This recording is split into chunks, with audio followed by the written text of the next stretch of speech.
अस्सलाम वालेकुम दोस्तों। आज की इस वीडियो में हम आपको एक हवस परस्त राजा की कहानी सुनाएंगे। राजा भूपेंद्र सिंह जो पटियाला के राजा थे, जो आजकल इंडिया का एक शहर है। ये राजा 1891 में पटियाला के मोती बाग में पैदा हुआ। जब भूपेंद्र सिंह 9 साल का था तब इसके बाप राजा राजेंद्र सिंह का इंतकाल हो गया। इसके बाद भूपेंद्र सिंह को पटियाला का राजा बना दिया गया। इसके सिर्फ 3 शौक थे, या ये कह लें कि इसकी जिंदगी के सिर्फ 3 मकासद थे, तब भी गलत ना होगा। पहला था शिकार, उसे शिकार खेलने का बहुत शौक था।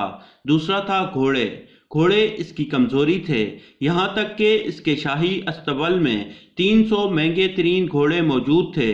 जबकि तीसरा और सबसे आखिरी शौक बदकारी था। उठते बैठते, सोते जागते, चलते फिरते, बस उसके दिमाग में बदकारी के सिवा कोई भी और चीज नहीं होती थी। इसकी सेक्स की दीवानगी का ये आलम था कि इसने दुनिया भर से हर रंग और नस्ल की कमसुन और कंवारी लड़कियां अपने पास रखी हुई थी। ऐसी लड़कियां जो अभी बलोगत को भी न पहुंची थी, वो भी जमा कर रखी थी। इन लड़कियों को राजा के सामने पेश करने से पहले बाकायदा ट्रेनिंग दी जाती थी और फिर राजा के सामने पेश किया जाता था। राजा साहब इनमें अपने हिसाब से तब्दीलियां भी करवाते। यानी अगर किसी लड़की का वजन ज्यादा होता तो उसे एक्सरसाइज करवाई जाती, अगर वजन कम होता तो उसकी खुराक को दुरुस्त करवाया जाता और खुराक का ख्याल भी रखा जाता। यहाँ तक कि किसी लड़की के जिस्मानी उज़ू की साख भी राजा साहब अपनी मर्जी से तब्दील करवा लिया करते। इस मकसद के लिए राजा भूपेंद्र सिंह ने कई अमरीकी और यूरोपीय माहिर ब्यूटिशियन, प्लास्टिक सर्जन, न्यूट्रिशनिस्ट और फैशन टेलर्स नौकरी पर रखे हुए थे। जब ये लड़की राजा भूपेंद्र सिंह के म्यार पर पूरी उतरती तब उसे जिनसी हवस के मरकज लैला भवन में मुंतकिल कर दिया जाता। दोस्तों, अब कुछ लैला भवन के बारे में बात करते हैं। लैला भवन इस महल का नाम था जिसे राजा भूपेंद्र सिंह ने सिर्फ और सिर्फ अपने जिस्म की तस्कीन और अयाशियों के लिए बनवाया था। इसको अगर आसान अल्फाज में अयाशी और जिस्म फरोशी का मरकज कहा जाए तो गलत ना होगा। इस महल में किसी शरीफ इंसान का दाखिल होना मुमकिन न था, क्योंकि इस महल में दाखिले की सिर्फ एक शर्त थी कि आपके कपड़े उतरे हुए हों, यानी कि आप नंगे हों। और यह शर्त खुद राजा भूपेंद्र सिंह पर भी लागू होती थी। इस महल में दुनिया भर से लाई हुई लड़कियां राजा और इसके दोस्तों के लिए हमेशा तैयार रहती, मगर शीशों का बना हुआ खास कमरा सिर्फ और सिर्फ राजा के लिए मखसूस था। इस महल के दरो दीवार पर नहायत ही उरियां और बेहुदा तस्वीर बनाई गई थी।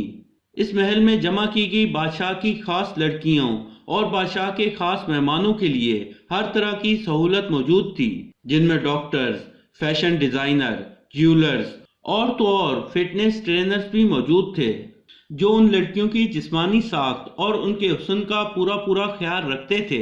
इस महल में राजा भूपेंद्र सिंह ने बड़ा सा स्विमिंग पूल बनवा रखा था।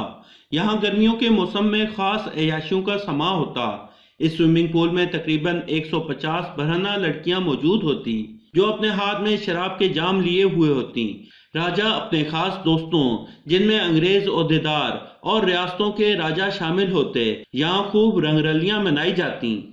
ये राजा दरअसल ब्रिटिश गवर्नमेंट का एक बहुत बड़ा पिट्ठू था। इस फहाशी के मरकज को वो अंग्रेज ओहदेदारों को खुश करने के लिए भी इस्तेमाल करता। इसको अंग्रेज फौज में एक रैंक भी हासिल था। ये कोई फौजी रैंक नहीं था, बल्कि इसका तो जंगो जदल से दूर दूर का कोई ताल्लुक नहीं था। अंग्रेज फौज ने खुश होकर एजाजी तौर पर एक फौजी ओहदा उसको दे रखा था, जिसकी वजह यह थी कि इसने फर्स्ट वर्ल्ड वॉर में अंग्रेजों की खूब माली इमदाद की थी। इसकी तवज्जो तो बस जगह जगह घूमने और वहां की लड़कियां अपने लैला भवन में मुंतकिल करने में थी। इसको पटियाला या हिंदुस्तान की अवाम से कोई गर्ज न थी। ये हिंदुस्तान का पहला शख्स था जिसने उस दौर में अपना जाती हवाई जहाज खरीदा हुआ था। इसके अलावा इसके पास 27 रोल राइस गाड़ियां भी थी।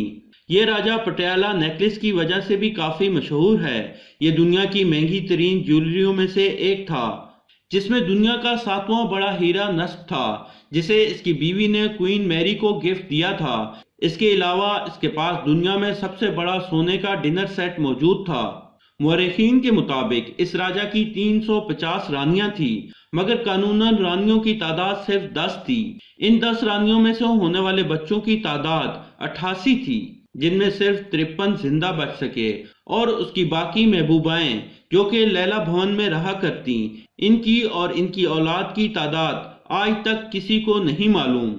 اس راجا کی موت بہت جلد یعنی 45 سال کی عمر میں ہو گئی، اور اس کی وجہ بھی اس کی جنسی ہوس تھی۔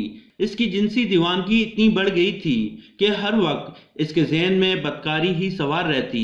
سینکڑوں عورتیں جو انہوں نے اپنے محل میں جمع کر رکھی تھی، ان سے ہم بستری کرنے کے لیے انہیں ہندوستانی حکیموں اور یورپی ڈاکٹرز کی مہنگی مہنگی ادویات کھانی پڑتی۔ یہ اپنی مردانہ طاقت بڑھانے کے لیے جادوگروں اور تانترکوں کا بھی سہارا لینے سے گریز نہیں کرتے تھے۔ ان دوائیوں نے ایک حد تک تو اس کا ساتھ دیا، مگر جیسے جیسے اس کی عمر بڑھنے لگی، یہ موت کے قریب تر ہوتا گیا۔ بالآخر 1938 میں یہ ہوس کا بھوکا راجا اپنے انجام کو پہنچا۔ ان کا خاندان آج بھی بھارت کے بااثر خاندانوں میں سے ایک ہے۔ تو دوستو، یہ تھی آج کی کہانی۔